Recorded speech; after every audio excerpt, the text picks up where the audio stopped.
అందరికీ వినాయక చవితి శుభాకాంక్షలు అండి. ఈరోజు మేము వినాయక చవితి ఎలా సెలబ్రేట్ చేసుకున్నాం అనేదే ఈ వీడియో అండి. నేను పృథ్వీకు ఎర్లీ మార్నింగ్ లేచి రెడీ అయిపోయాక మా గులాబీ చెట్టుకి గులాబీ పూలు పూసాయి, అవి తెంపుకున్నాం.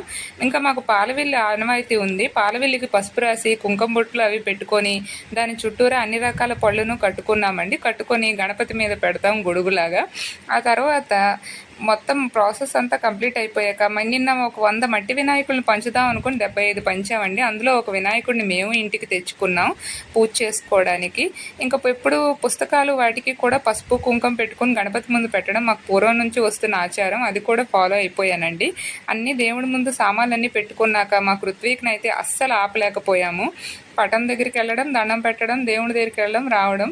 ఇంకా ప్రసాదాల దగ్గరికి వస్తే మరి అవన్నీ లాగేశాడండి. ఎలాగో అలా పూజ కంప్లీట్ చేసామని హారతిస్తున్న టైంలోని వాడు డీజే పెట్టి డ్యాన్స్ చేశాడండి. మీకు నచ్చితే లైక్, షేర్, సబ్స్క్రైబ్.